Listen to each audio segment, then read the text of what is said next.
3:59.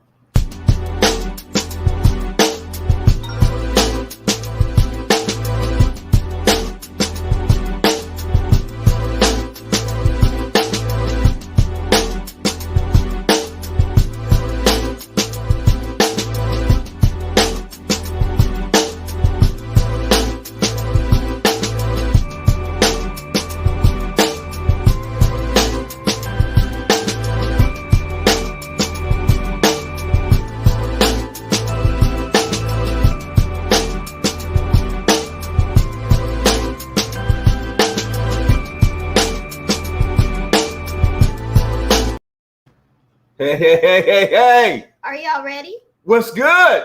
What's good, y'all? What's good with it? What's good? So, what are we doing? Hey, so got Miss Louie over here. Yes. Mike P, a.k.a. Antonio Maduro. Yes.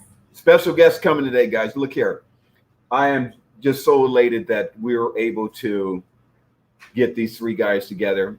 Obviously, on the serious tip, they're extremely busy, always traveling, always doing different things. And, to be able to get them to come out and spend this time with us, I really am very grateful.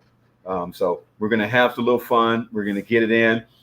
Please, by all means, send your questions in because, we want to address a couple of things that you guys want to ask these guys. And typically, some things that you probably didn't even know that you would be able to do. So with that said, kick it, DJ. Hey, and then, hey, and we don't own the rights to this motherfucker either. So I'm just saying, hey. Yeah. What's good? Woo! Hey. Hey.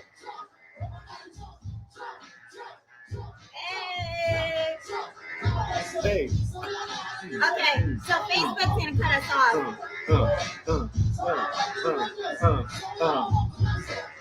Can you clear my throat? Oh!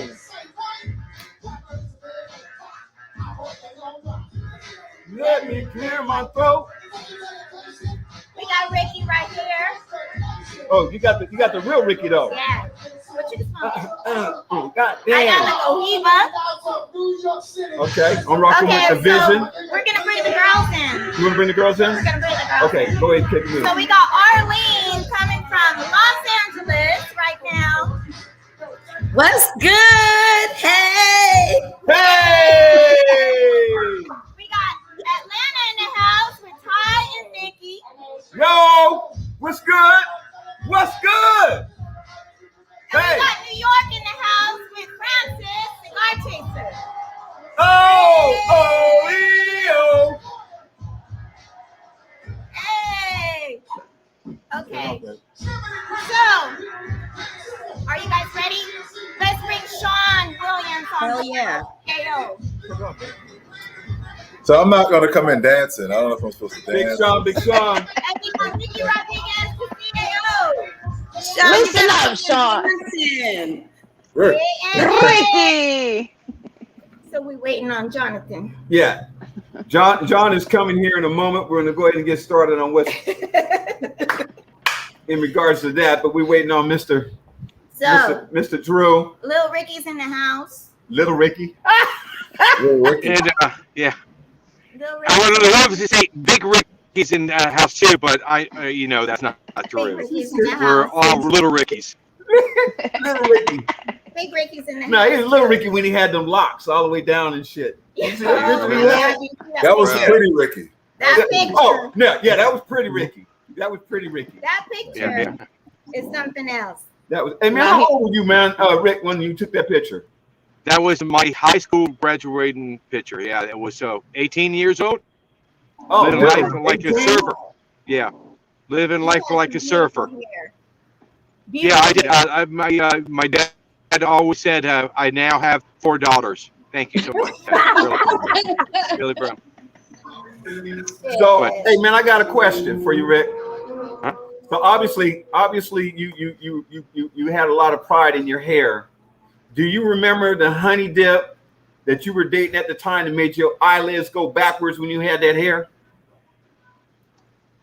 There's so many that I can remember. So to choose one of the many, I would have, because you remember I was in like 4 or 5 high schools at that time. So that hair saved my life because everybody wanted to know the cool guy. Unfortunately, I didn't talk back then. I was quiet. I really didn't talk. If you got 2 words out of me a day, that was something else. So yeah, but Hey!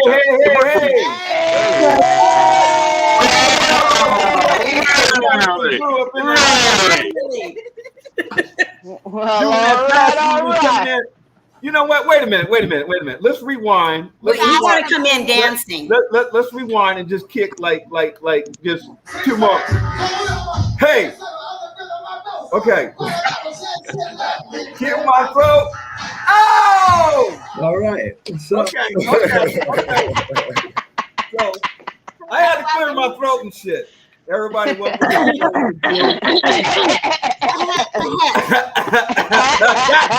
Damn. JD, what's good, man? How you doing? I'm doing good, man. I apologize. I was chasing some Google link. I was chasing the wrong link. So anyway, I'm glad to be with everybody. What's up? Bless. Hey. All right. Here we go. just waiting for the sunshine. Just waiting for the sunshine. So thank you so much for coming on board. And bring that sunshine. That's my what it God. is. Everybody. No, but welcome, we guys. thank you guys so much. You know, we were supposed to be on a Bay Area show this weekend, and they canceled us. Who does that? Cancel 3 icons in this industry. I'm sorry. So we had this platform with What's Good, and we just appreciate and love you guys so much for making your schedules open for us. Yeah. Thanks for having us. Huh? Yeah. Who that? Who that? Who that? So we really appreciate you guys, and the fact that you 3 and Skip Martin, who was on our first episode when we launched this show last week, have been the 4 companies that have believed in us from the very beginning. And we just really want to share our love with you guys and tell you guys that y'all are amazing. And thank you so much for believing in me and Michael and the vision that we had with all of our events that we do for the industry. So just wanted to say that. Absolutely. Okay. Our Yeah, pleasure. you're welcome, bro. We love you guys, man. Thank you. You remember the first time we went to go see JD? He like called us like, "Yo, you guys need to come to the, was it a Big Smoke? No, IPCPR." Yeah. And he had He had Manny downstairs and shit, and we Yep. brought the tequila. Yep. And he was trying to have a meeting with us, and so he had us go upstairs, and he had us sit in the middle, and then his ass kept running around from this side to that side, and every time he come by, he said, "I'll be right back." Boom. Always busy. Be right back. Boom. But Jay, we really appreciate it, man. It was exciting. And we actually had to come back like 3 different times, man. But we appreciate you So much. because you I don't know if you remember when you called us, man, to let us know that you were going to support us and coming to LA, and it had been like what 8-9 years Yeah. that you hadn't been there. You were with your pops, man, and you were in Japan, and you called us and shit out the blue. And the Yeah. first thing you said is like, "Yo, Mike, I'm not trying to get at your girl, yo. Much respect. I'm just trying to, I'm just trying to like let y'all know that, that we gonna come to Cali and shit." So I was like, "Oh no, that was all good, man. Much love for you, dude. You already know. Sean, Thank you so much, man. dude, up in the mundo. Ever since then, I remember Louie and I going through some stuff, man, and I was having conversations with you, man, as I was walking downtown LA. And I mean, you would pick up the phone, man, and just give me some positive vibes in my ear. Always been supportive, man, and always loved, dude. Always. And and I say that if we have the ability, whatever Louie and I have the ability to do, dude, you already know, man. It's just a phone call. It's just a phone call. All good. And Pretty Ricky, dude. I followed you, man, for a minute. And I was actually really surprised that you ended up being as approachable as you are, because Yeah. you're dude. You've been in the game for a minute, and you treated me as if we already went back about 10 years. And I was just like, whoa, you know. Yeah. And then I'm like, yeah, this dude has something up his sleeve and shit though, because when he came out with that 770, And he cut my first You know, 770 so- ever. Jay, I don't know if you and Sean know this, but when he came out with that 770, he was cut like, that. Louis, I got something for you. And I saw that and I'm looking at him, I'm like, dog, where the fuck do you think she's supposed to put that shit? Because that motherfucker was big. And he's like, oh, I can help that out. And he cut this tip and cut that tip like he was circumcising and shit. He did cut And he's it. like, this shit fit. Here you go. I wasn't smoking that cigar. I know that. I wasn't smoking that cigar. That cigar in my hand, yeah. That's a cigar for me to go to prison with. Don't worry about this. Don't worry about me, bro. I had my first Yeah. 770 with you. Yeah. Always So remember it is still a great seller for us. Matter of fact, 70% of the buyers of the cigar are women. Believe it or not, 70% What? of that size That's is disturbing. bought by women. Yeah. So I don't know. Are you serious? JD, I don't know what they're saying to us. Sean, fuck you. Go away. But they're saying something to us. What? I don't know. Oh, But, I don't know. 70%, yeah. I was a virgin up until that point. That 770 was. That's cigar porn. Yeah, it'll really open Hey, you up. fellas, Thank you, guys. Thank you so much. My career's in it, so thank you. So, Rick, You Sean, Jay, contributed to the industry very well. I appreciate you guys coming on, bringing in some additional testosterone because it was like estrogen heavy up in here. They were talking about steaming shit, you know. So, you know, thank you guys. But anyway, You used to that. I am, but I wasn't used to all of that. It was an interesting weekend, guys. Interesting weekend. I have to say that. They'll probably tell you about it. So But- what's our format? So, first person we want to introduce, Miss Arlene, the Unicorn Huntress. There she is, right there representing Los Angeles from the Long LBC. From the LBC, you already know, West Side, girl. LBC in the house. You already know.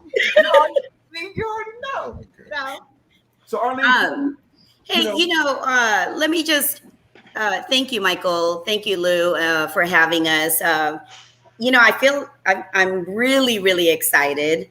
Nervous. I feel like I'm on that one of those speed dating things because I have like these gentlemen.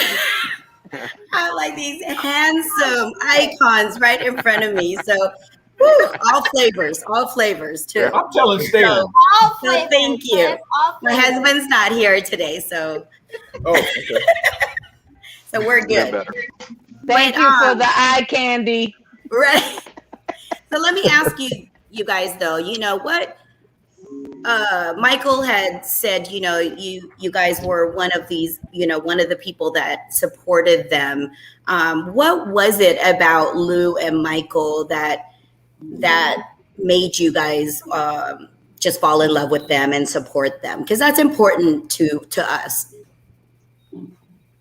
Well, I mean, for me, initially, the first event I did with them was the LA Megaherf, California Megaherf. I don't know how many years ago. And honestly, I didn't know Louis and Michael at the time. The event was really just something different and something special.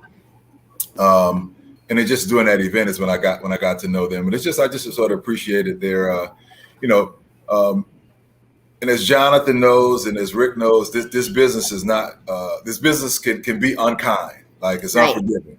It's a lot of passion, a lot of sacrifice, a lot of people lay it on the line. JD can tell you about sleeping in his factory in Nicaragua, 2 decades ago.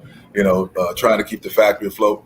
So we appreciate sacrifice and passion and people landing on the line. Integrity. Early on, that was just the thing from them. Like their events are always ambitious.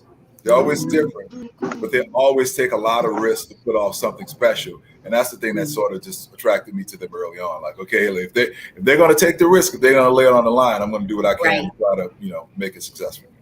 Yeah. Right. What about you, JD? Yeah, for me, it was a little bit different than Sean. If I understand what Sean was saying, it was the power of their event magic, their actual execution of the way they do their events, and that drove him. And then he doubled back with getting to know them as a couple and as a team, and as truly committed to the cigar business. Mine was the opposite. And Sean, I hope I got it right. More or less, yeah. Mine was the opposite approach. What I saw was something a little bit earlier. I think just right place, right time is. I saw with Michael and Louis, entrepreneurial spirit. I saw this passion, like Sean mentioned, to really do something incredible, something fun that would bring people together. And I think that's, without getting too, kumbaya and stuff, that's something that people really appreciate. I think there's ways to do it the right way and the wrong way. And then there's ways to do it the Drew Estate way, right? And for me, if that algorithm isn't there, if I don't feel, they don't have to be Mother Teresa ethics or anything like that, but we have to feel like we're doing something that's foundationally right. And then I think it really came down to style. There's a lot of opportunities, whether it's Ricky or Sean, myself, or Skip. There's a lot of opportunities of where we can spend promotional marketing dollars. So you really need to be careful about it, so you're going to get something back out of it, and then it doesn't match what you as a company or you as a brand want to achieve.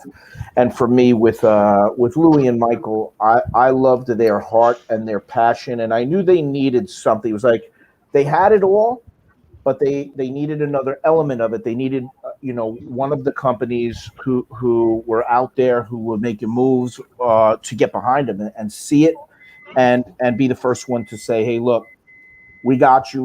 We're gonna get behind you and help this thing push." So that's what we saw, and now it's just they've just become stronger, and we. All of us on the Zoom or whatever this sucks, so the StreamYard, that we all see in them. It's really not just about them; it's about us, and that's what brings Drew Estate to the table. Right. Thank you. What about you, Ricky? What did you see in that? Sean, I trust my friends too, because right now I don't need people in my life. I want them, but certain people, and for Sean to say these are good people, that's all I have to hear, and that connected us right away. But again, that is the introduction to you guys, and then I have to judge you for myself, and just the aura of you and your approach and how humble you were to meet anybody like I am to the day showed me something special. So for me, it was Sean saying to me, these are something special. These guys are sweethearts.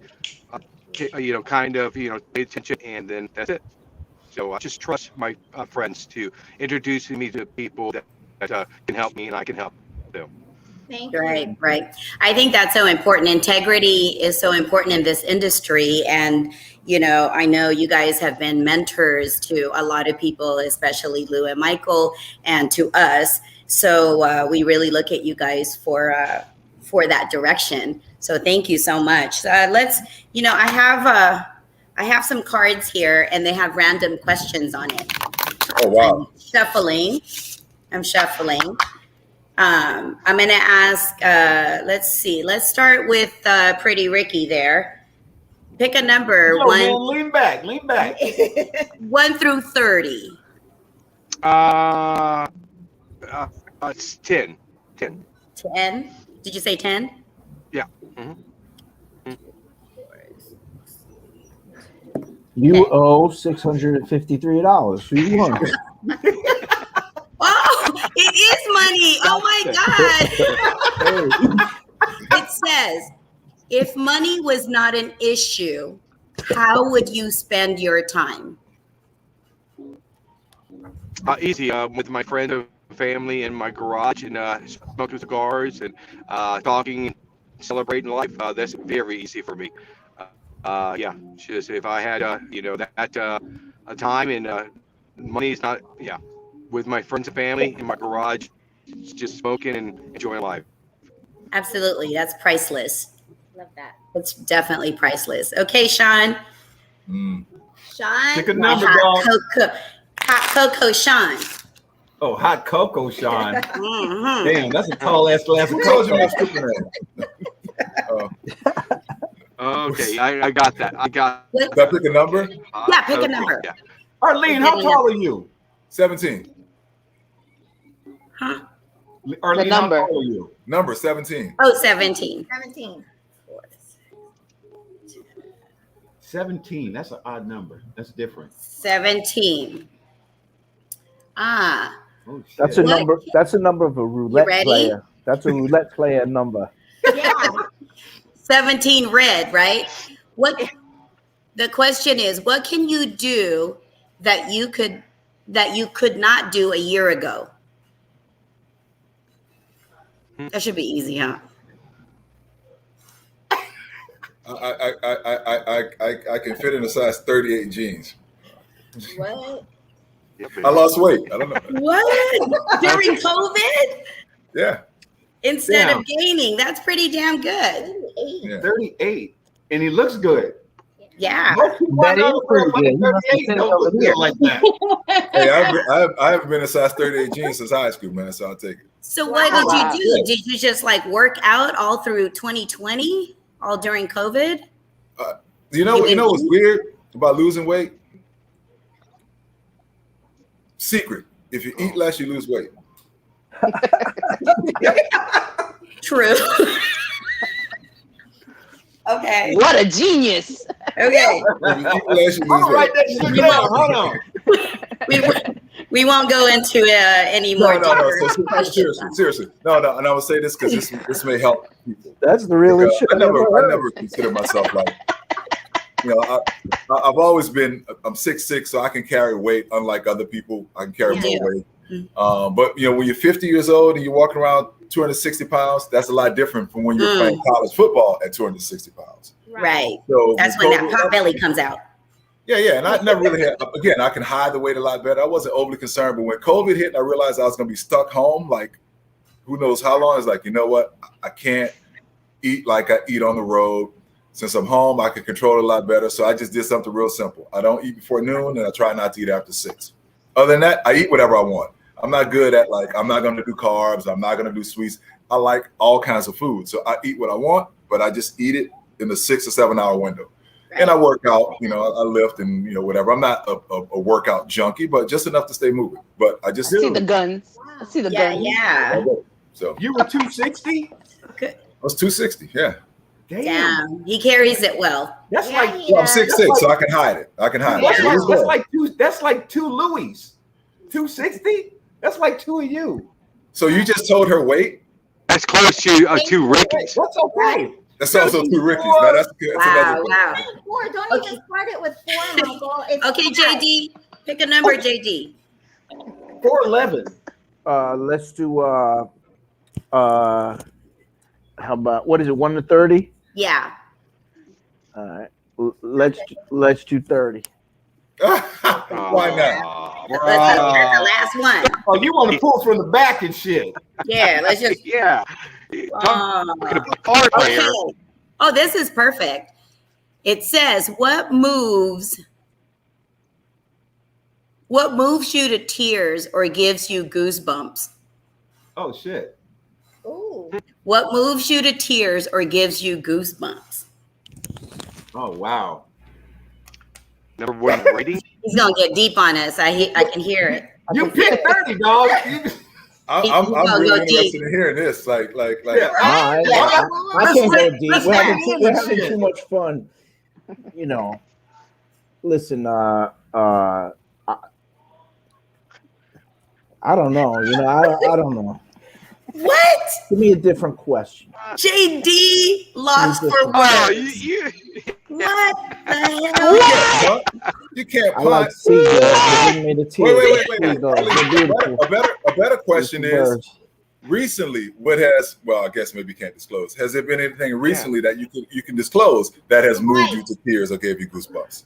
Yeah, you know, Sean, I think that's what this is really about, right? Is that, you know, as I've gotten older and stuff, you know, we start to see more shit that we don't like to see, right? People around you getting older and people's parents getting older, things just geographically shifting and whatnot. But you know, we all have our own individual pains and our own individual. You know, the other day I posted something on I'm not good at yet on the Instagram stories, so I probably fucked it up, but or whatever. But it was this Robin Williams, you know, the student who I guess killed himself, whatever. It was like said something like, "You never know. Be nice to people because you never know what they're going through."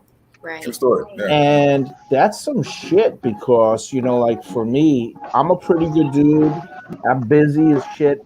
And sometimes like I can be really sharp with a person for whatever reason, you know, and not think enough in terms of like, I always try and check myself in terms of like, yo, I may not like this person or that person for whatever reason, whether it's business or personal, but you really don't know what people are going through. Right. So just on the level right now, for me, I just try to be a little bit more conscientious in terms of either letting my anger manifest or letting, you know, some comment that comes out, even whatever it is I try to take a step back a little bit now. And it's not has nothing to do with COVID or nothing like that. It's just where I am in life and my positioning, my personal, you know, GPS or whatever you call it right now. But no, that's where it's at. That's why I think like this events that we're talking about for the that's coming up, you know, that kind of fellowship shit, bringing people together is really something keeps us in check, you know. And so there's a good answer to a heavy question. That's a good answer, Jay. Yeah, that was good. Thank you. I'm about to tear. I know. Yeah, speaking of fellowship, I don't know if that gave me goosebumps. I haven't seen you in person in, dude, probably at least 4 years. I think it's last time I saw you in person. No way. Are you I think serious? no, dude, listen. No, we was on the ship together. No, Yeah, we were on the ship. 2019. 2019. Oh, yeah, that was 2019. Hello. Hey, damn, how much tequila have you had, Sean? No, but in all truth, he's kind of Like- right. You know, we said hello, we gave a hug, we bumped into each Yeah, other. but, You had people the all boat. around you. Yeah. I had shit But going on. But We you were all know, busy. at those events, it's always it's so busy. Like, or you know, you guys are always so busy talking to everybody, trying to spend time with everybody. So it's really hard to like, you know, sit down and talk to you guys. So this is cool that we're together right now. So, let me get back to Pretty Ricky over there. Pretty Ricky. Pretty Ricky, what they call him. Talk to us about you know, your upbringing, but how, you know, I know you kind of got started in the tobacco business later, right, in the game. Right. So let's take it from there. Tell us a little bit about that. You know what? I was approached by a gentleman, Dave Bullock. He was I think a regional at that time for General Cigar in 2000, 99, and he approached me and he tried to recruit me when he was working with Nestle's, and then he went to B&B Baked Beans, and he was always trying to recruit me. And one day he just called me out of the blue and said, "I have an opening right now for a salesman in Florida, and you want the job." And at that time, I wanted to take another leap of faith, and so I left the business I was in for about 10 years and went to the cigar business, and having a blast being a salesman. I was the number one salesman for the last 18 months of me being a salesman for General Cigar. Because of number one, it kind of shined the light on me and for the owner of General Cigar at that time. And he approached me after an event one day and said, "I need some help." And a lot of our vendors are either retiring or leaving the company, and we elected to train you if you want the opportunity to become a blender for, at that time, La Gloria. And so it changed my life. In a snap, it changed my life. And so I went to work. I trained in the factory for about 2 years and worked with Benji Menendez for 5 years, and then up and running. And I was a blender for La Gloria for about 2 years, and then we merged with CAO, and I went from the DR to Nicaragua to start to work with that team for CAO. And there's a lot to that story because, but it's, the time I can, this is a kind of short version of that story, but Right. yeah, I'm doing something I love to do. Yeah. But there was, in some of your past interviews, I read up on it, and you mentioned that you never really had a father figure. Can you just elaborate a little bit on that? Yeah, so my father left our family when I was about 11 years old, and so that gap in my life, I was always searching. So when I started my young career, when I was in sales at about 20 or 21, I started sales. I was always gravitating. I don't know why, for the older gentleman in the room. And so now I understand why. At 20, I didn't know. At 60, I understand. I was looking for that father figure, and then Mr. Coleman had this foresight to put Benji with me, because I shared this story with Mr. Coleman one time. Broken family, kind of haha and all that. And he said, really interesting. And then Benji was always saying to him, I'm going to go to my grave without me teaching anybody. So I need somebody to share these stories with and teach them. And so, Mr. Coleman has that foresight to put me and Benji together. So I now look at Benji as a father. And when he says, I have 3 sons, he has 2, and I'm now what he thinks is his son. That is touching for us. It's amazing to have this gentleman in my life. It's amazing. Everybody needs that gentleman in their life, and it can be a lady, it could be somebody else, but I'm fortunate to have somebody that not only taught me about tobacco, taught me how to be a better husband, a better friend, and a better man. Yeah. Oh my God, that's so needed, especially in this industry. Hey, Rick, I got a question for you, sir. Sure. Well, you had an opportunity, and I mean, Sean's had it, and JD's had it as well. And I mean, I learned so many different things about JD on some of the podcasts that he had. Can you recall somebody lately that you basically gave back to that was in the same type of scenario situation that you gave back to? Like a pay forward? Yeah, like paying it forward. That's because he's in his car. That's because he's in his car. That's a good question, though. Yeah, I mean, And I think that applies to all of them. Well, I mean, because I know like JD's giving back, Sean's giving back, but it's like, you guys are so close to the vest and so close to the hip on things, and you guys are so freaking humble. I mean, you guys are so freaking humble. I mean, and you do things for people, but you don't, put it out there to the masses. Like, I did this shit for this dude, and I did this shit for this chick, da da da da. But we know that happens. Hey, welcome back, Pretty Rich. Welcome back. I'm sorry, my car is the car. I think I heard you.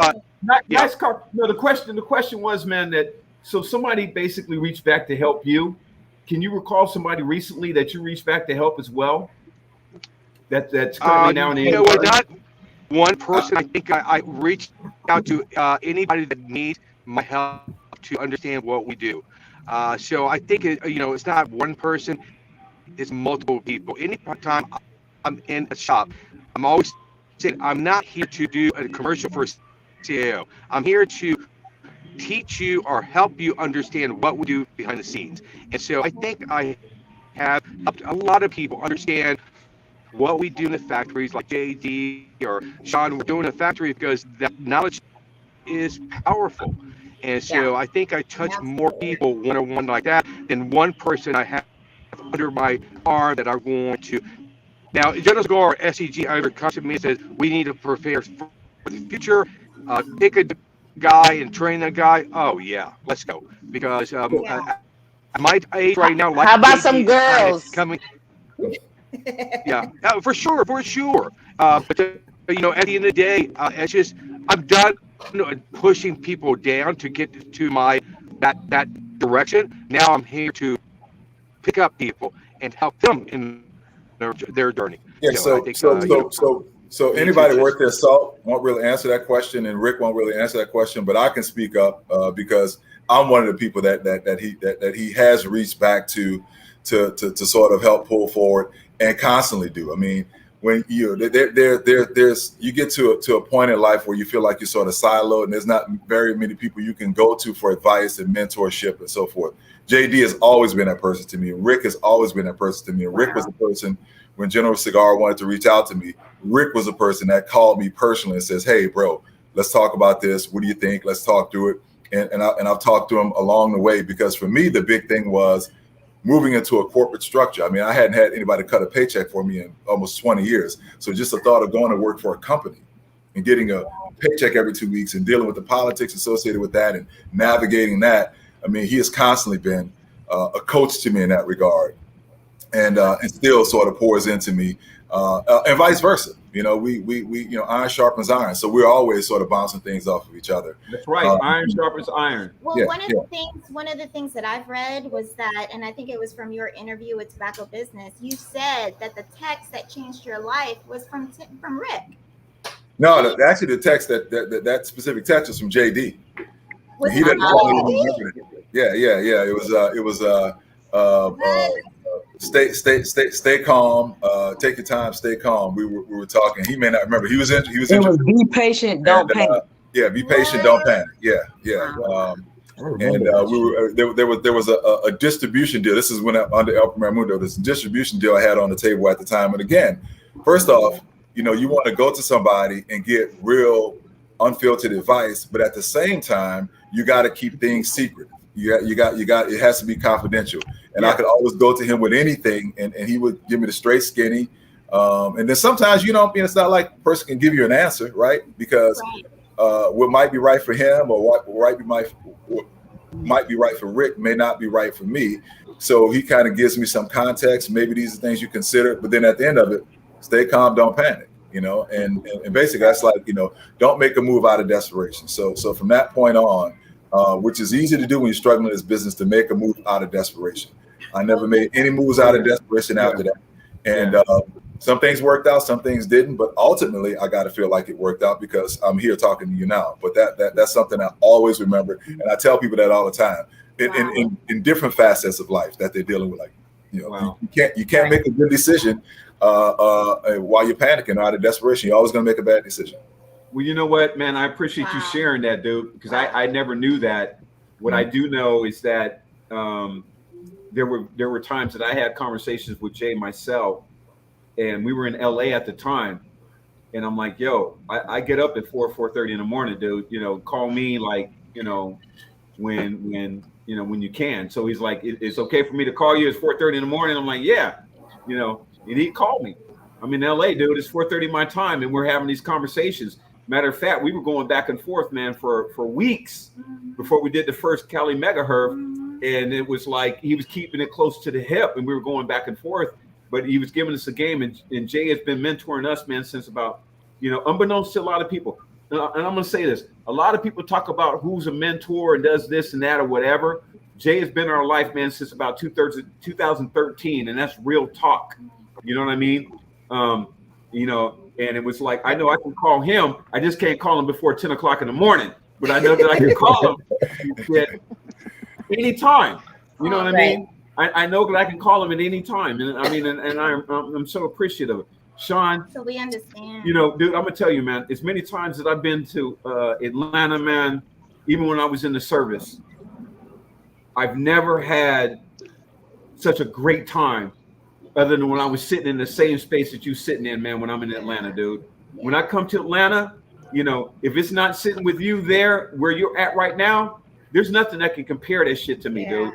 I'm just saying, there's nothing that can compare that shit to me, man. And I'm very appreciative of that. when I'm Well, here. I don't do anything else in Atlanta aside from sit here anyway. So, Well, I'm just saying, dude, I was so appreciative of that. I mean, like Jay did the same thing. Jay was like, "Yo, you guys are in Miami." It's like, "Dog, I told you we were coming." He didn't believe it. Yeah. We got on the road, man, on the 28th of June, 2017. We got on the road at 4:30 in the morning with Ludacris. Roll out, roll out. That's the first song I put on, and everybody thought we were taking this trip, but we were moving.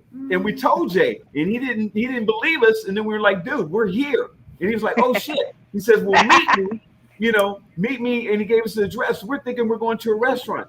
He invited us up to his house. Yeah. And I mean, Nice. I'm an emotional guy, but I'm not like a lot of emotional in front of people and shit. You are. But no, Cry baby. hey, you know He what? is. He's a crybaby. Hey, look, I'm Taurus. I'm the bull. I'm not Taurus. bullheaded. I'm not bullheaded. I'm just determined, But like when he did that shit, I mean, I got like the burnt nose. I got like the tear ducts and shit. It was like, man, and Sean, I want to go back to what you were saying real quick so Arlene can finish. But when you invited us, man, that's something that people don't do for Louie and I. That's when Jay extended that olive branch. That's not something people do for us because we're always been the small guy. I mean, Rick has reached out to us and let us know, yo, when you come up to Tampa, we're not going to go to the lounge. You're going to come to my home. You know what I'm saying? That's some special shit, right? Yeah. That's some special shit. Yeah. Don't get all emotional on us. Yeah. It's like, have some tequila. Okay, go. Yeah, have some tequila. I love that. Get the tissue out. Wipe your nose. So,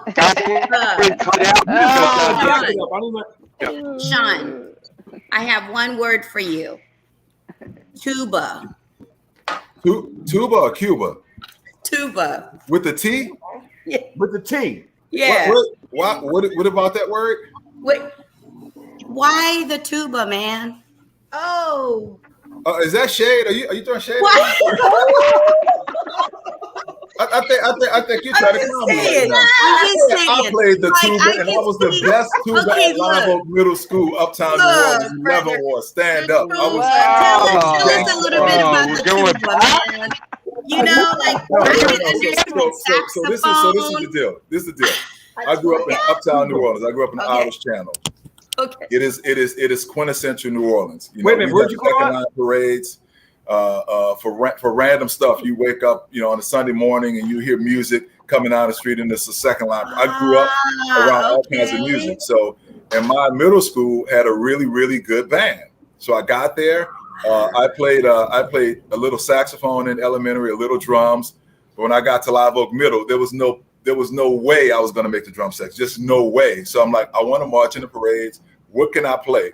There was one guy playing the tuba, and I was like, you know what? Nobody wants to play the tuba. I want to march. So I picked up the tuba, and I actually ended up loving it. So I played bass horn through middle school, played it in high school. But once I got to high school, I couldn't march because I was playing football and basketball and whatever.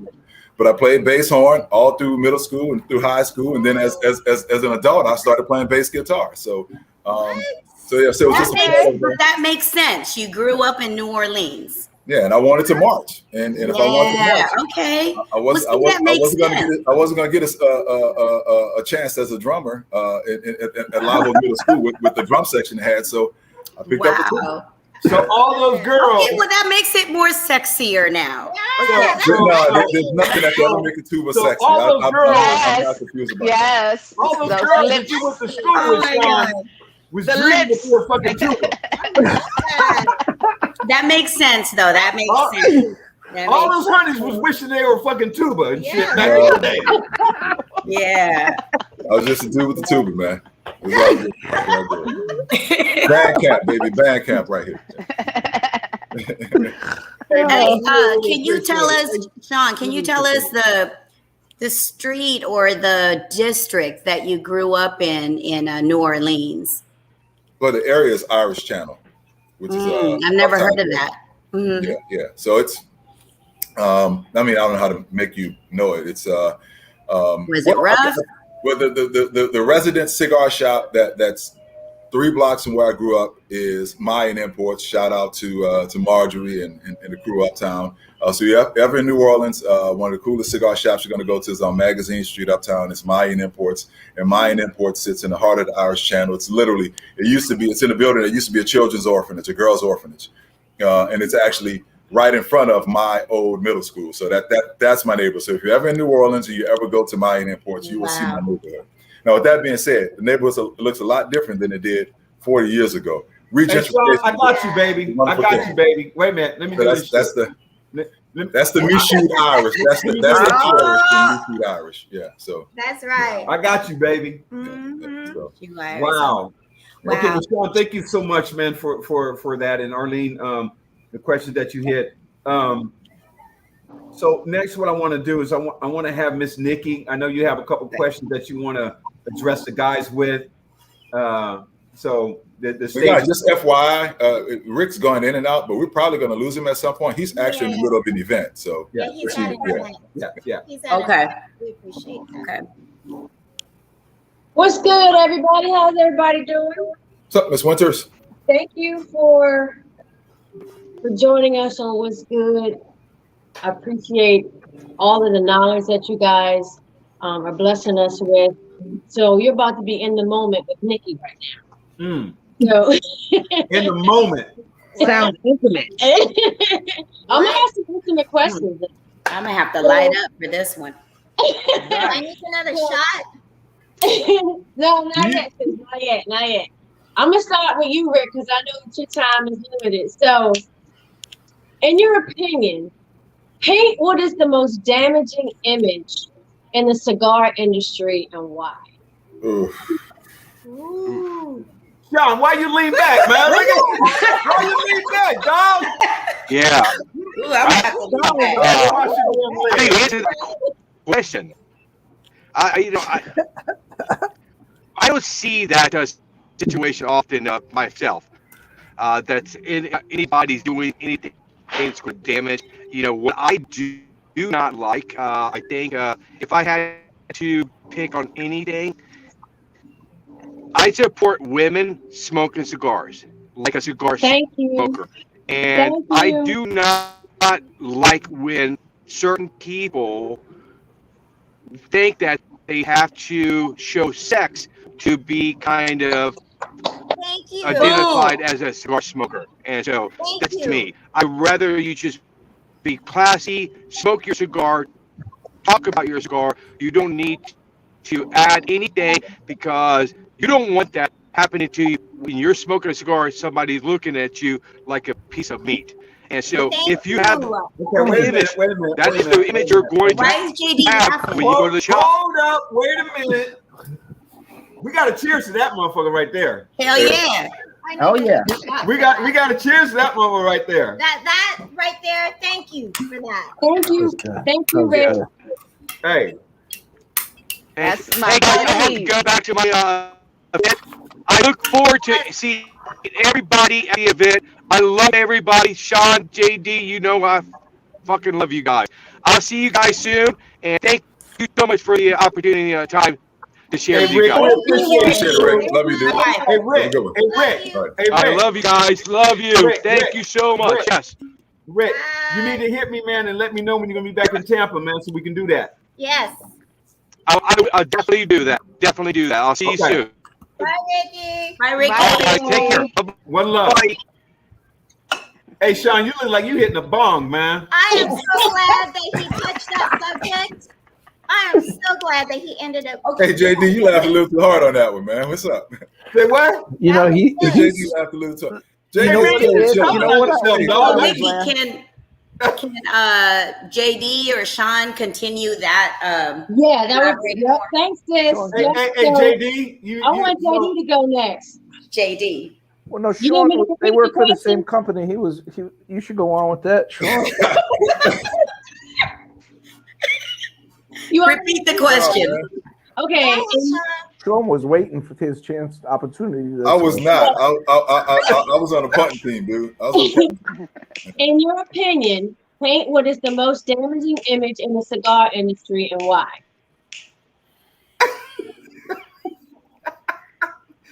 All right, Hey, so bro. I'm not going to rehash. I have some of the same misgivings that Rick has about just the over. Listen, but with that being said, I'm sensitive. Rick's a girl dad as well. I'm a girl dad times 3. So I appreciate. Damn. I appreciate, women having the right to express themselves in any way they wish, So, I get that it's hard to sort of separate a woman or anyone from their sort of sexuality and whatnot. But, some of the stuff just gets to be, and some of it is just like way over the top. And thank goodness we don't see guys sitting around and with their shirts off and G-strings smoking. Thank God. Oh God. You know what I'm saying? So, Yeah. just picture that. Man, let me wait. Down. Aside from that, I mean, I'm gonna speak on something else. I think which is to me probably more of a pervasive problem in this industry, and I'll speak to it. And Jonathan may be able to weigh in too, because it's not just a problem from a cultural standpoint or an overall cigar community standpoint, but it also causes some consternation with us as manufacturers and how we support the efforts of the consumers, right? Like there's a lot of competition, a lot of infighting at the local level with everybody doing a lot of consumer centered events. You got, every city has a cigar week. Some cities have multiple cigar weeks. Right. And you like that passion, you like that energy, you like to see a lot of that going on. But there's a lot of drama at the local levels too that we have nothing to do with. And there's so many of the events at that level, and there's so many of the events in the different camps sort of competing at the local level with these events. It makes it hard for us as manufacturers to support a lot of the events like we want to, because there's just so many moving parts, so much infighting at the local level, and it's just tough to know what the politics are and what a lot of the drama is, and we don't want to really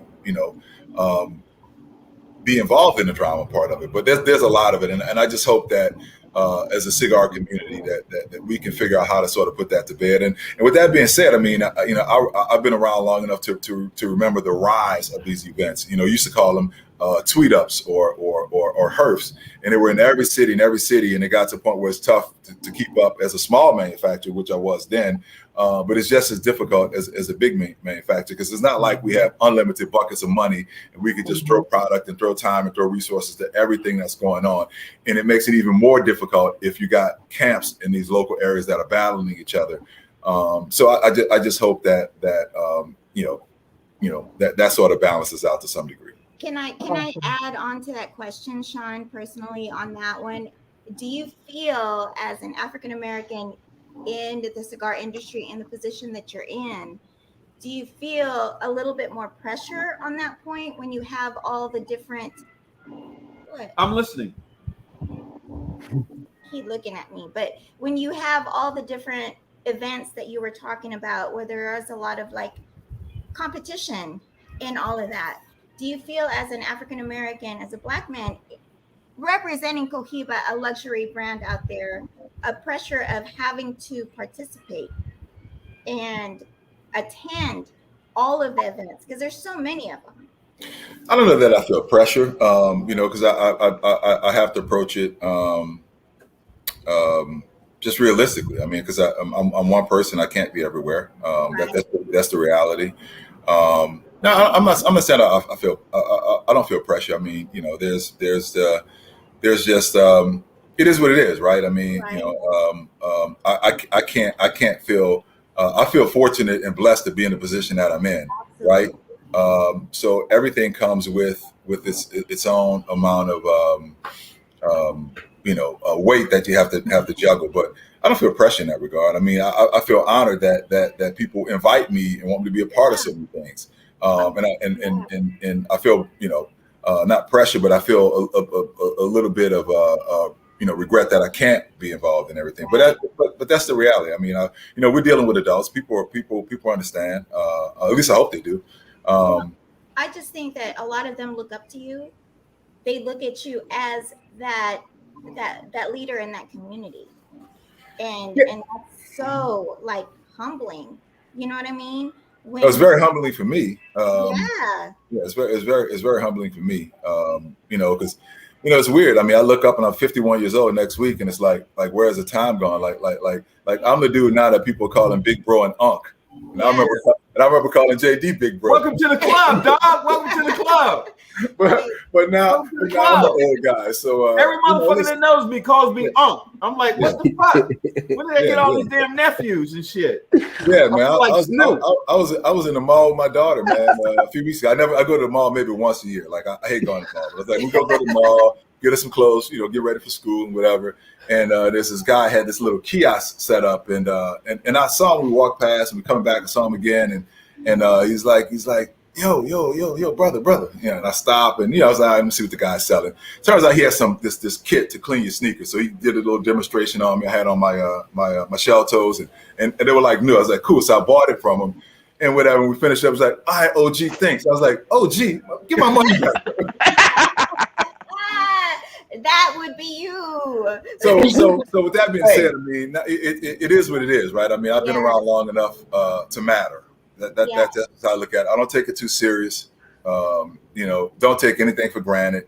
And I can't be everywhere. I can't do every event. But I'm thankful that people even want me to be at these events. That's how I take it. You have literally paved the way for a lot of the African American brands that are out there now, and they do look at you as a mentor.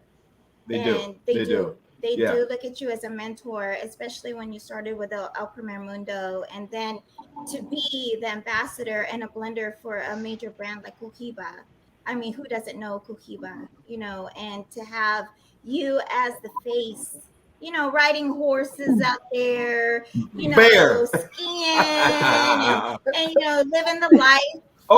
The Rob Report, the cars and shit. Yeah, the Prickneys. Oh yeah. Hey, listen. That sounds good, but the stories that people don't know, JD knows, and I'm not good at taking adoration. I appreciate it. Let's move on. But okay. So let's switch this shit over to JD. So you like. I'm an overnight success in 15 years. Hey, I'm going to say this. I'm going to say this before JD gets a chance to speak. I get hit all the time, man, about people that are people of color, people of culture, and they're like, Mike, can you introduce me to Sean? Yeah, all the and time. I'm very protective, and I said, in regards to what? Yeah. And they're like, well, we want to come out with a cigar. We want to do this and that, And I mean, and some people let me know. They're like, Sean's not going to be the only one out there. I'm coming out too. I'm getting ready to come out too. So I'm glad you brought that up. And I have this conversation with people all the time. I've had it for years. People are coming to me, oh man, you're the first. I am not the first. The person responsible for the first is JD. A lot of people don't ever really think about Acid, Scott Chester, Ariel Chester Industrial Design. Yeah. I mean, the brother with the dreads on the bike. We talking two decades ago. Yeah. They were breaking ground. I used to work with Scott to the game, and really introducing the cigar world to really the first African American figurehead in the cigar game, and that's as a result of JD's vision, along with Scott Chester and old school guys that were around back then. So he can speak to that. So I appreciate people sort of giving me credit, and I'll take credit for whatever I did. That's cool. But as far as that flag, that was planted with Drew Estates over 2 decades ago. Yeah. No, and I appreciate that, man. I shared something with the ladies today. People always tell me that they have passion and love for the leaf. And so I question that. I said, you don't have love and passion for the leaf to the magnitude that I understand. They wanted me to expound. I said, take your life right now as it stands.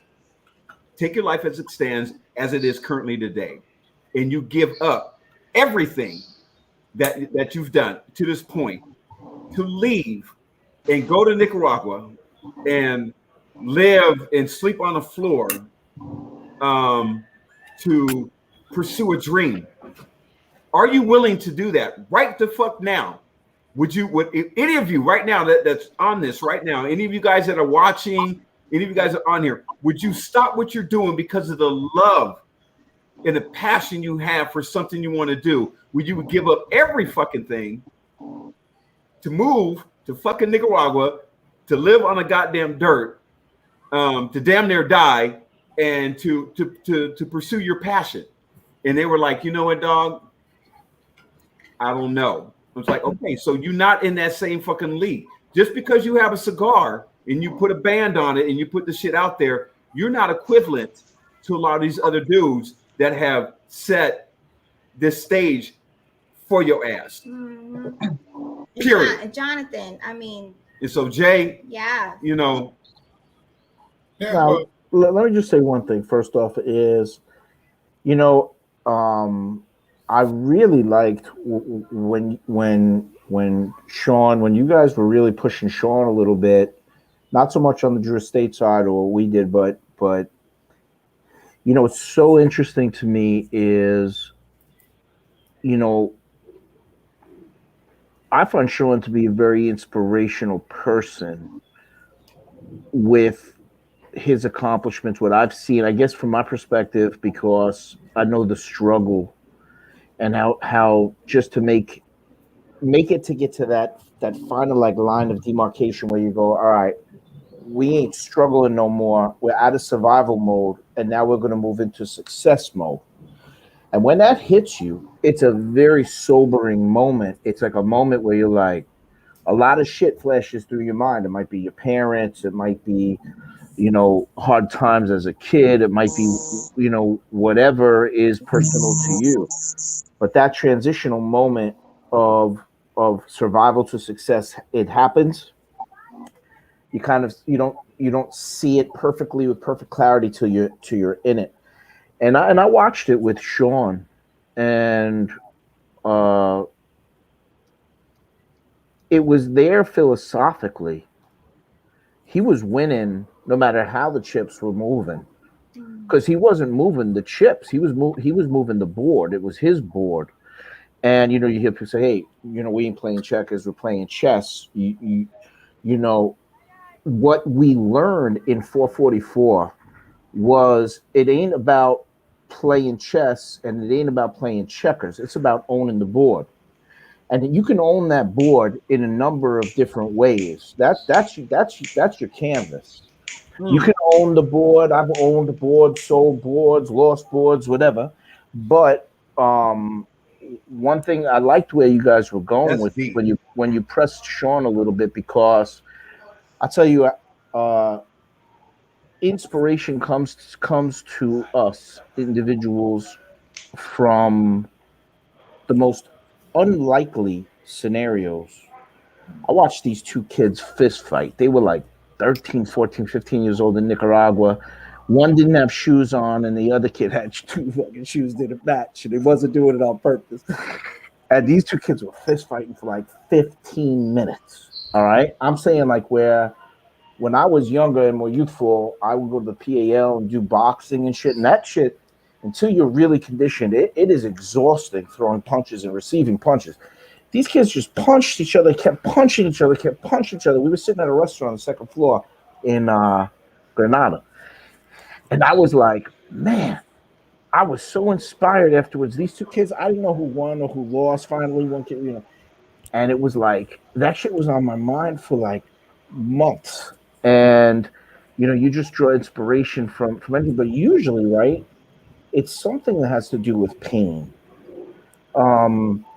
If we walk around with this flag, this banner of, I got born with a silver spoon in my mouth and I just kept going from there and I just kept trucking. It's like, where does the conflict come in that makes a person relate to the triumph of it? And, I think that's something that really is something that's really deeply part of the cigar industry and part of the culture in cigars. Just from the when you talk graffiti, a lot of people who know graffiti from New York, who think graffiti started in New York or whatever, then they go, well, where was its roots and what did it come from? And really, when you trace it through the Caribbean and Puerto Rico, an expression of dance, forming a circle and one person being in the center of the circle and dancing, or getting up with the colors, whatever the color, bright colors. And you think of the Caribbean, you even go one step deeper back from that, and it was from Africa. And what you see is just graffiti is an area that I specialize in, and it's something I'm able to draw reference to. But a lot of it is really about pain, and pain either of a culture or pain of a person or a tribe or a crew or a whatever. And that type of thing that when I see, that you said it before, you said something like something strengthens something. What did you say, Sean? You said iron strengthens iron. Iron sharpens iron. Iron sharpens iron. And I say something very similar to that. I call it the baptismo de fuego. It's a baptism of fire.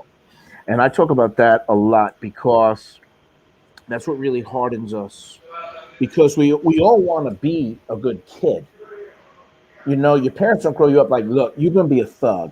I mean, I'm not saying this shit don't happen, but most good parents are like, look, I want you to be good. I want you to do good things for people. I want you to earn money legitly. I want you, and there's that nurturing that's, and it just, things come, so for me, I really liked where you guys were going because, when I look at Sean, and whether it's through my eyes or through my heart or whatever, and I look at your accomplishments, I don't really focus that much on the fact that you're a brother. But where you guys were going, just some of people who drove through my mind, some other black dudes, African Americans who's come out with brands or products, or Michael and Louie, who they are a brand. You are a brand. You're just a non-product. You're an experiential brand. And An experience. Cigar Safari is a brand. It's just there's not a cigar it's got a band on it that says Cigar Safari. It's why I call it a non-product experiential brand. It's part of that non-product experiential platform that we have. So I don't really look at Sean with like that from a standpoint. But when you guys started getting into it, it's very powerful, and it really uplifts a large segment, a demographic of people. I don't think you necessarily have to be black to see that inspiration from Sean, but I could imagine the extra uplifting, sensitivity or extra something that relationship piece to it. So I think it's very, very powerful, and that's what's making us better. And I just think that the industry in and of itself, the cigar industry, is an industry of pain.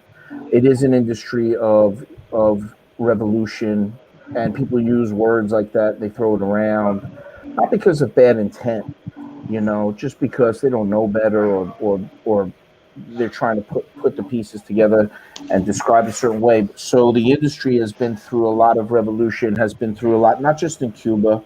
And you guys are talking about the Cohiba brand and its genesis and where it really comes from and where it is now. And, there's different views to it and everything. But putting all that aside, Rick was talking a little bit about Benji Menendez.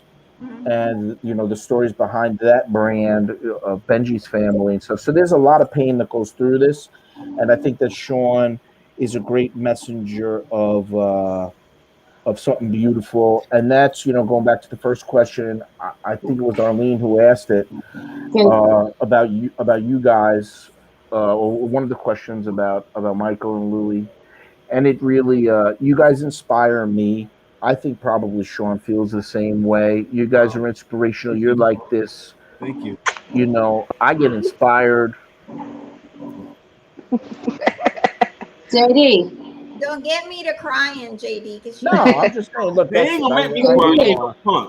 I like this shit. You know what? It's a good. When I think about the use of my time and you guys putting together this program, for today. I was like, I made sure to set my day up where I had some time to be with you guys. The thing that I also like about what you do with your events is the best thing I ever saw at a Michael and Louie event was when we were on the boat. This was a long time ago in California. They were real stressed out, trying to make everybody happy, everybody except for them. They were like, every drop of inside came out to make every little morsel of whoever it was, big name, little name, somebody, everybody was fucking happy. And finally, it was the end. The boat was docked. I was getting off the boat. I was high as fuck. I was getting off the boat, and I just looked over and I saw Michael and Louie, and you two were dancing.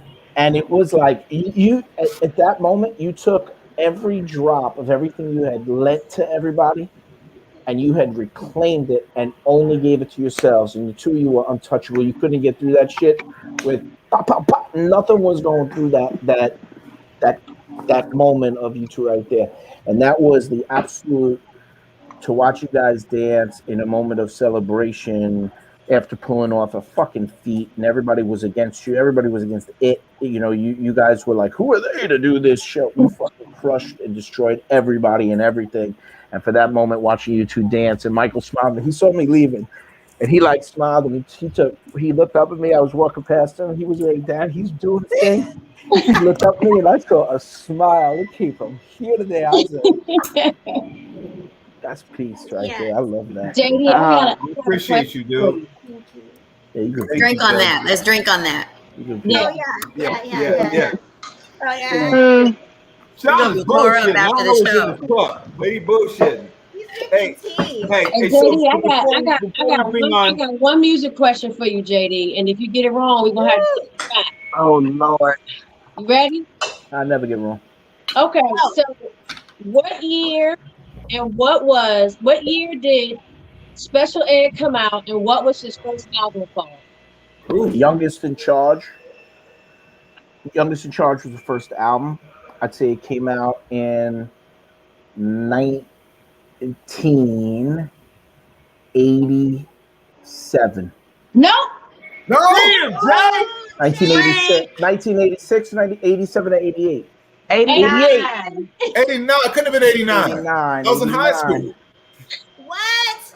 Couldn't have been 89. Hey, Does that Sam. mean we have to take a drink? Wait, Sean. Wait, Does that mean we have to take a drink? I graduated high school in 88. It could not have been 89. Sean, damn you, because this motherfucker talking about 88. He was in high school.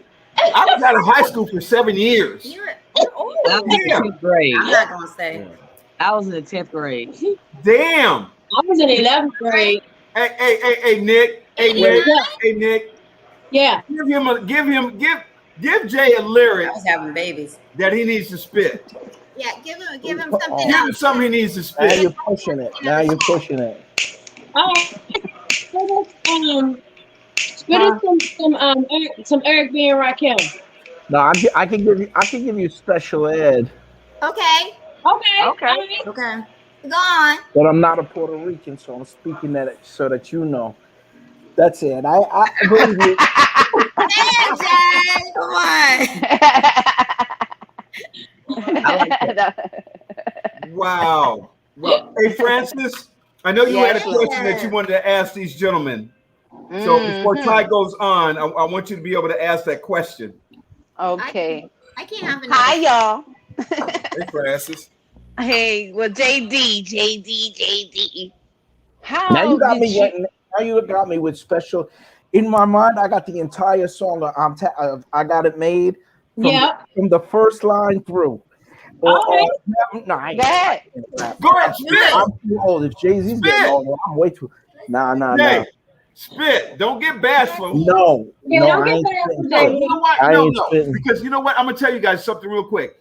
I could have a conversation with Jay, and I could say some shit, and then the next thing you know, he's spitting the whole fucking song of something that I said, and I have to wait for him to finish. No, but I will tell you this. I will tell you something. The weirdest thing that you just bringing up Special Ed, the very fucking, this is totally true. I'll keep the shit short. So I'm out here in the Hamptons, and this morning I started talking to this lady. She was eating breakfast, and I was eating breakfast, and she said something to me that just struck me so weird. You guys remember in the late, I don't know if you guys remember this shit, but it was late 80s, early 90s. It was a club in New York City. It was on 11th Street. It was called Mars. Did you guys, anybody here remember? Yeah, Francis knows what I'm talking. Yeah, That Mars. was my house.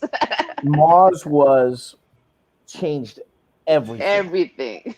Everything. 5 floors. Each floor was totally different from. I mean, it was crazy. Thursday night was trips night. You come in through the basement. It was even very difficult to get in. It followed in the mud club steps back in the day of like even trying to be able to. Back in the day when Basquiat and Keith Haring and shit. And the weirdest thing is that, so she told me that Mars is opening tonight. Where? Here in the Hamptons. What?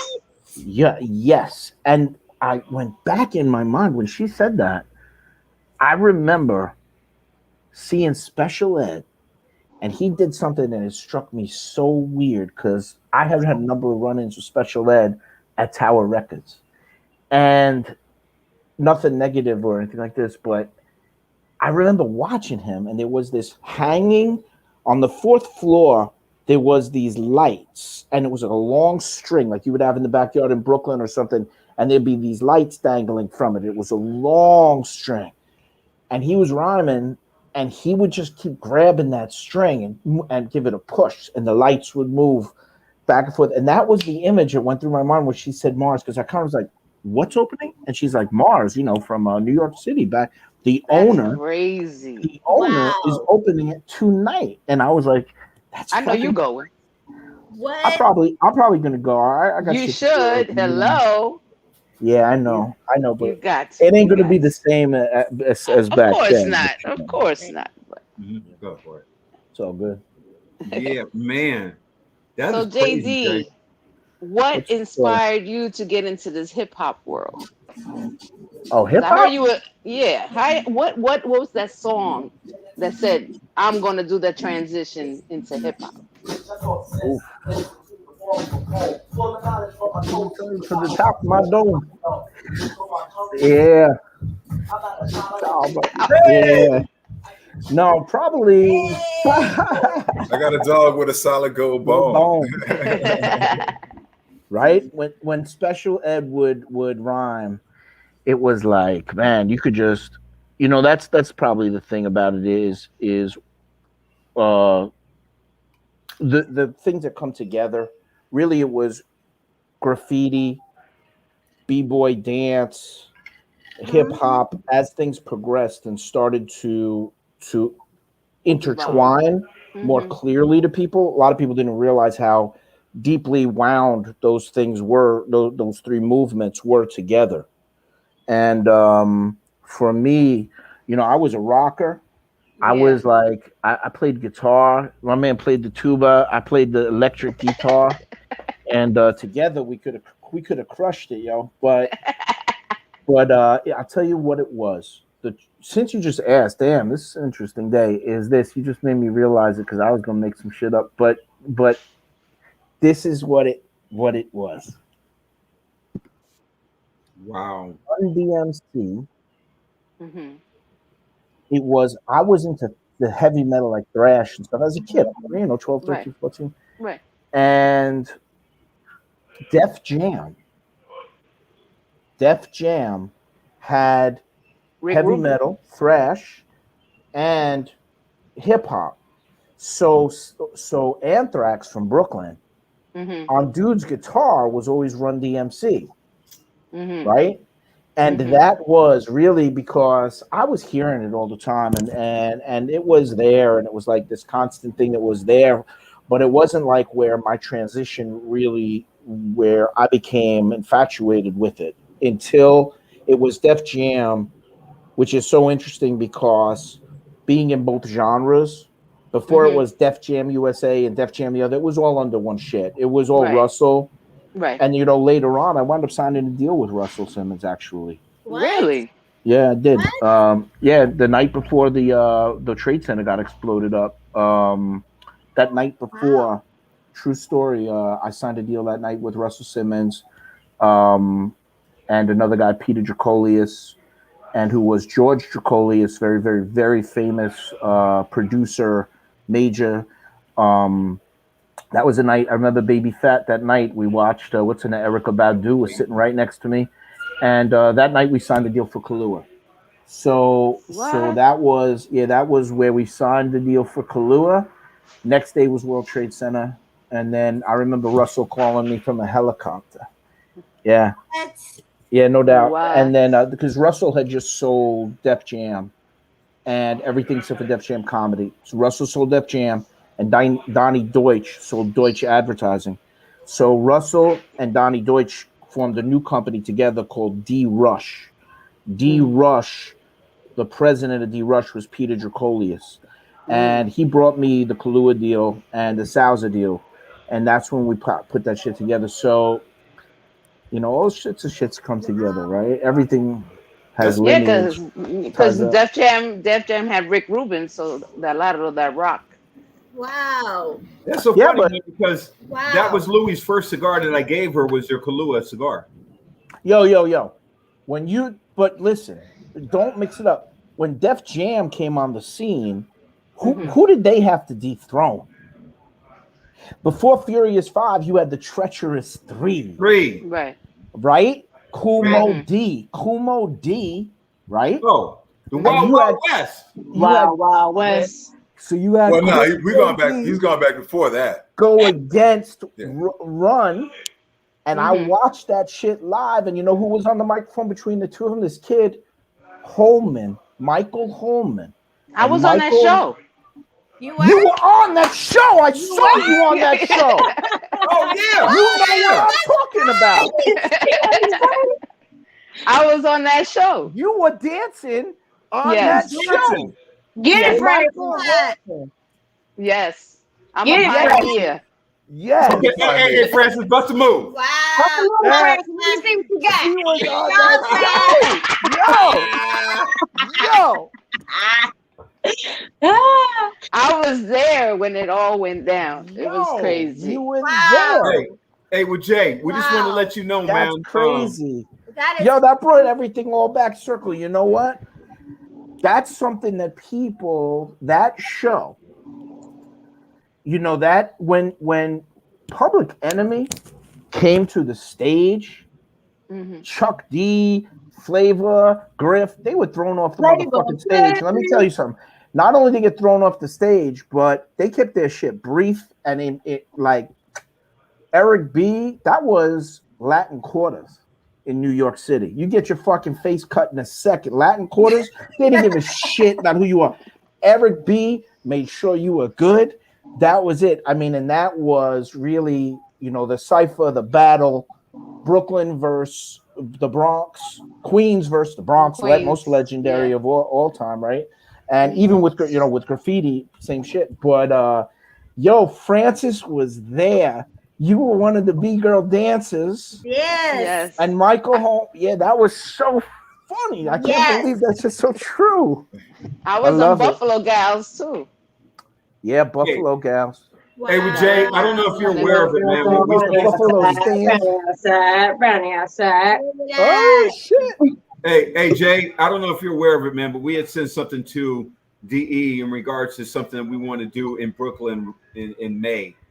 And so if we do that, we're going to include Francis in regards to that. We want to bring you out. Wait, is Francis going to dance, though? That's going to be your first show in Brooklyn, in 22. In 22, yo. So in 22, Brooklyn. Just to let you know. Drew Estate, Jonathan Drew. Let's line it up. Let's go. And let's get Sean going. And Rick, listen, one of the things I like is there's some companies I like more than others, or people in the industry more than others, because we all do. That's just natural. And I keep it cool with everybody. But when Michael and Louie were telling me, how much Sean had got behind their event concepts and what they were bringing to the culture, I was like, all right, this is cool. I said to him, and Sean, you probably know it. Like, Yes. I said, push hard because that's a good combination to have General and Drew, to have Sean and JD. Then you brought on Rick, and I was laughing before one of you guys made a comment, but I was laughing because he's a good dude, man. I tell you what, like that guy ain't got. I don't know him the way you do, Sean. You know, I don't work with him. I don't spend, go retreats with him. I don't know what you guys do over there, but I tell you, every time I see that dude, he's going out of his way for people. So I really like right now the crew that we got, that stands behind your events. These guys at General, they got money. We got money at your estate. We got enough money to pump into the pot. I can't speak for Sean or I also have people within my company I like to build consensus with. I don't just dominate the whole shit in the marketing space. But I like what we're doing, Sean. I like how the more we put into this, the more not just our people are going to get out of it, but the more the culture gets better through this. So, if you're doing something in Brooklyn, I'm only in if Sean's in. So, Sean, Sean better be in. You in, Sean? That's the pressure right there. No pressure. No pressure. Yeah. You know I'm down. You know I'm down. Yeah, let's do it. I'm a drink to that. And Francis, I've been telling Francis, we got to get something going. We got to get something going. I've been telling her, and she's been so lots of time. With COVID was not easy for everybody from a standpoint of unhinging us and shit from the way we typically roll. But I'm really doing like maybe 10 things a year at this point. I'm trying to do like one thing a month, and at maximum. And if it's a company wide thing like a barn smoke or something like this, that's what I'm doing. I'm trying to do less right now. But if we're going to do something in Brooklyn, we need to start planning that very soon. If already started, bro. We already started. Jay. Francis, Michael, and I already got that. Jay, you already know me, man. See, here, let me tell you guys something about JD. Know. When we told him we weren't doing events when we came to Miami, he stayed on top of us until we finally fucking said yes. When we say yes, he pulls back because he knows that once we say yes, we're committed. Yeah. And he never questions, anything. We don't cancel shit. We don't stop shit. We keep it fucking moving. That's what we do. But I personally want to see Sean not in his ascot tie. Yeah. I don't wear an ascot. What are you talking about? Oh no, we're gonna do a 90s. On a freaking horse somewhere. Yeah. We're gonna bring the hard show. The hard show. Drinking wine with his pinky and shit up. Rolling around in fucking Lamborghinis and Aston Martins and shit. Brooklyn's gonna be about art. And hip hop. I want to see it. I want to see it. So what you want? You want to see me in an old school like? Yes, we're doing 90s. Some slides on. Yeah. We'll pull up the linoleum. Yes.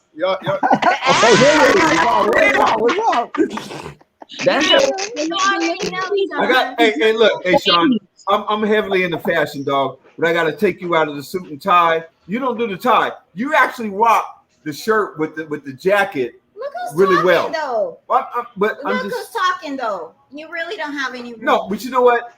That's my upbringing. What you really need is a white tee. Listen, I'll tell you how you buy them. They're 3 for $15 now. They used to be 3 for $5. All right? You buy them off a Bankhead Highway with the dude with the van.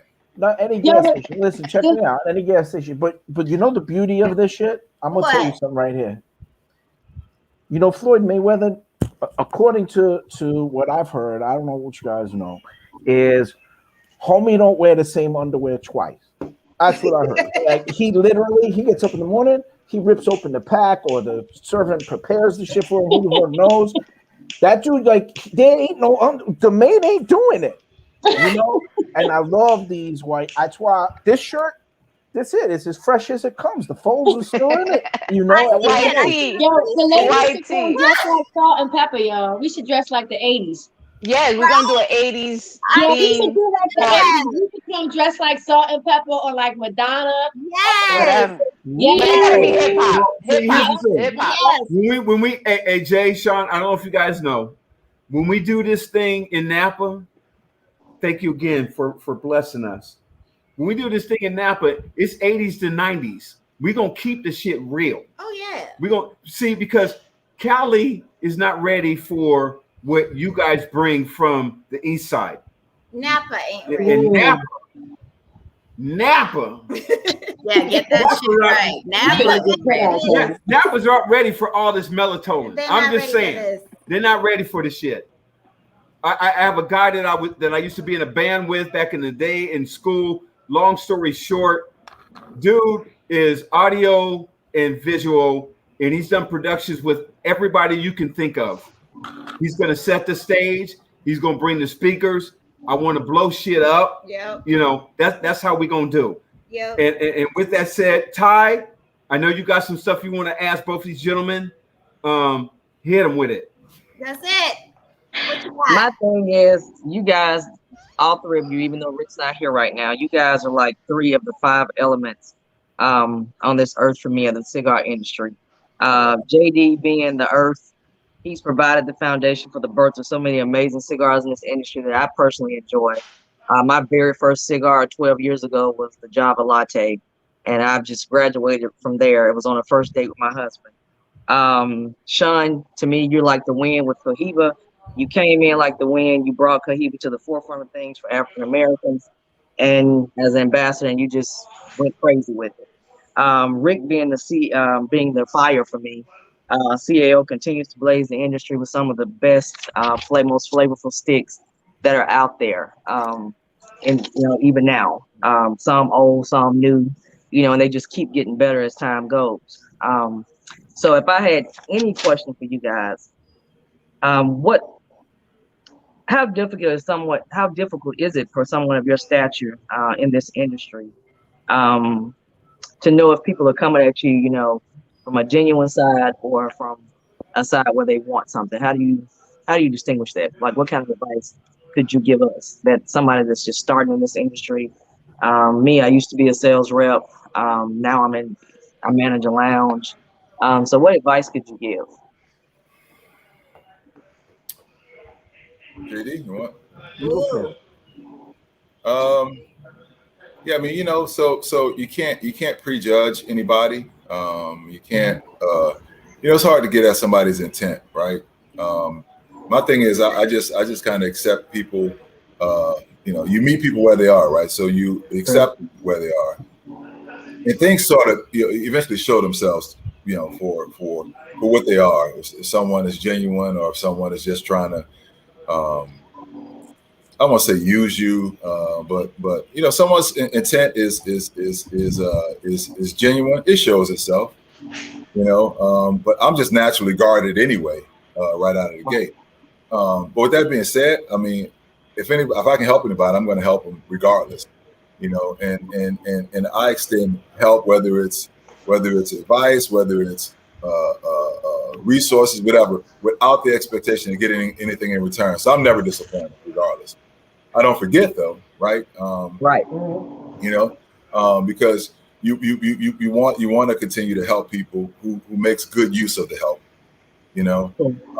and people who are good people. So everybody gets one bite at the apple, right? And if it turns out that they aren't who I may have perceived them to be, then it's all good. I mean, you gave it a chance. Yeah. I never, and that's what you can't. As far as the way I look at it, you can't extend help to anybody in any shape or form with the expectation of getting anything in return. And as long as you don't do that, you're good. Yeah, I agree with that. Yeah. JD, what's your take on that? I thought it was interesting from where you came at the question, because you were talking about the 5 elements, and you mentioned fire and wind and earth, but then you switched from there from a standpoint of setting the stage, right, with the elemental, and from there you switched into the question of intent, and that's a very interesting thing, because what is the intent earthly? What is the intent, from a standpoint of wind, from the standpoint of those blessings, right? Simple enough, is man, that fire can burn down your house, That fire can make it that you can live through a freezing night. Right. That fire, the intent of fire is Can be good or bad. it can be diabolical, but it also without it, we don't move from survival to success, right? We don't transcend, it's transcendent. So it's very interesting that your question, and you didn't ask it that way by accident. It's subconscious or conscious or both, those things that you put together in your question. It's very interesting, and that's what a lot of the things that I regret the most right now is is not being able to sustain my energy to be able to give the amount of my time to others that I used to. I used to be able to, do this, calling me, oh, my wife's breaking up, she's gonna give me a divorce, and this now, JD, what do you think? Oh, this is what I think, and blah blah blah. And here's a few sticks, and this is gonna help you get over it, hit me back. And guys calling me, boom. My life has got to a point where I've given so much energy, many of which was for my own best interest, or Drew Estate's best interest, or Nicaragua's best interest, or a variety of different my value system. But intent is a very, very tangly subject, and when you brought it back to the elements of fire and wind and earth, that conversational piece is by itself, major. People really are very, very simple. Even the smartest thinker. I don't give a shit who you are. At the end of the day, you're your parents' child, and things really come down. If somebody's coming to you with an intent to get something from you, it's because they need something. And we might first be like, yo, hold up. I'm not the welfare department, or I'm busy, or I got this, that to do. But that's, to me, not the right way to be. If somebody needs something, they're coming to you. It might be for selfish reasons. It may not be for selfish reasons. I don't mind it either way. But lots of times it unlocks a lot more.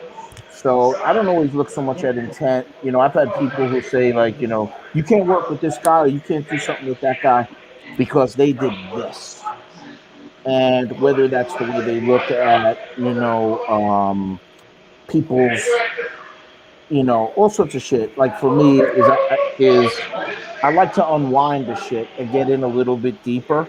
I just wish I had more time, and life goes so fast to be able to. That's why it's incumbent upon us to keep lifting other people up. And then you got to, at some point, I think it's what I'm going through now is being able to take a step back, and your circle, it gets a little smaller, right? And Jason is right. There's enough of us, and your circle becomes smaller, and you go, I don't need to be the biggest on Instagram. I don't need to strive for I don't need to have another bigger yacht than the next guy has, or whatever it is. And intent is fucked up, because you don't know when somebody needs you, because they're at their last straw. You just don't know. And that's so it's, I like this panel, man. You guys bring it from philosophy to partying. We touched on everything. It's all about getting to know the name behind the brand. Yes. And that's the one thing that, Jay, when you were speaking on that, one thing that you have always been to me and Michael, you've always been that ear. I don't know how many times I've been on the phone with you crying, because I've been dealing with a lot of hate. And you always tell me, fuck them. It's so easy to just say fuck them. But it's hard for me, because I take it so personal. But Because you got a lot of love in your heart, girl. So what happens is for you is like you want to make everybody happy. You want to give so that nobody can afterwards say like, you know, you get so tangled up if somebody doesn't receive your love the way you would like them to. Because remember something, the devil, the diabolicalness is It's relevant. rampant. It's there, and it's not something, it's not about a person, or it's not about, to a person who I might think is devilish. To somebody else, he, he may be breaking off a piece of something that keeps that other gal going. So all I could say to you is that you're a beautiful person, Louis. And like when I told Michael the first time that we started to rap, it was through you, really, that your passion to things, and your passion with not just with cigars, but the way you engage people. I mean, I think that's why you get people who want to come and will travel across the country to your events and travel to be there. And when you guys give your speech on the boat, or any of the speeches, but that last one I remember, people didn't say a word. There was nobody talking on top of you. There was not one person, like, people were like waiting to hear what you had to say, because they want to receive your love. They want to receive, their hearts is open to receive you. So what happens to you, Louis, is when somebody doesn't receive your love, you should not stop giving it. You should just know that they're not ready right now to receive that love, but they're going to receive it. Eventually they're going to receive that love. Yep. Don't let them ugly people change who you are. And not everybody's not for you either. That's one thing that I've learned. And not everybody, everybody doesn't deserve, your energy and your love. Yeah. Or any of us, period. Yeah. Yep. thank you. Because I do. I love with all my heart. Yeah. I love you. Thank you. But learn to accept your superpowers. It's okay. Yeah. I'm the tequila talking right now, but Well, that's when the truth comes out. Hey, well, listen, guys, we've been on here for we're at 5:40. I don't want to keep you guys, because I know you guys have other things that you need to do. I know that Ty and Nikki, they have some things they need to take care of. Is there anything you want to address with? no, I just want to say thank you so much. I mean, I don't want to get emotional right here, but it's just like Sean and Jonathan, you guys Right. mean so much to me. I mean, I can't even express it. I can't. Well, You guys believed in us from the very beginning, especially Jonathan, when I reached out to you and you didn't even know me, because I loved your Kahlua. And I reached out to you to tell you about my vision and my dream, and you've just been an inspiration from the very beginning for me. And I just love you so much. Love you back. Give us some closing words. Give us some closing words, please. Go, Sean. Sean. Closing words. Yes. Just stay true, right? I mean, there's there's fads come and go, trends come and go, different vibes or whatever. But whatever you're doing, I mean, you got to stay true to your core, and that's the one thing I dig about JD. I mean, you got to think when he started, 20 plus years ago, doing things counter to what everything the cigar industry was about. There had to be a million people saying, "Yo, this is never going to work, never going to work, never going to work." And this is the same dude that I first met in Wella Wella restaurant in Los Arcos in 2007. He's the same dude. He stayed true. He has, and that becomes your brand, and whatever it is. I mean, 330 million people in America alone. Not everybody likes steak. Not everybody likes chicken. Not everybody likes Brussels sprouts. It doesn't matter. Do your thing. Stay true to your core. And hopefully, you become a trend maker instead of a trend chaser. You know what I'm saying? Just do your thing. But with that, let's make sure we talk about what's going to happen in Napa Valley in October. Yes. It's going to be fire. Yes. Yes. But JD, ready. we're so excited, and you just don't understand that this is a predominantly white community. You understand that. And so we get hit all the time, the fact that we are people of color who are coming into this community, and we're actually able to smoke, and we're able to drink, and we're able to eat. And a lot of these wineries are opening their doors for us, and they're just so, it's just amazing what's happening with cigars and just the fellowship. The Northern California has not seen an event like this ever. No. And so we just really appreciate you guys, Sean, Jonathan, and to have, Mr. Wolfson there to share an event with us on Saturday. To have the CEO of Drew Estate there is just humbling. I don't even have the words to say that he's going to be there to experience that with us. And this is truly, when we say it's history in the making, no one's ever done this in Napa, and we're just really excited to bring the cigar world into Napa because it's unheard of. And we're just the vehicle to be able to do that, right? And so I just really appreciate you guys. And Jonathan, my heart, you already know. Love you guys, man. This is nice. This is nice. You already know. This platform that we created just last week, and Skip was our first guest on here, is to talk about women in the cigar industry. And you already know the passion that I have.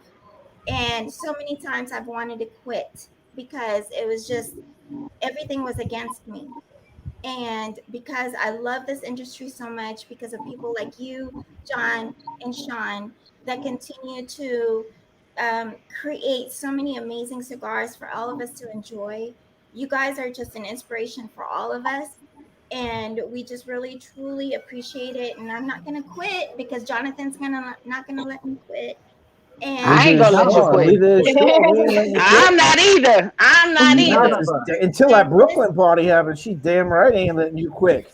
You already know. We came to Miami not wanting to do an event, and Jonathan wouldn't give up on us. And we said yes, finally. And we're doing Miami Maker Herf in 2022.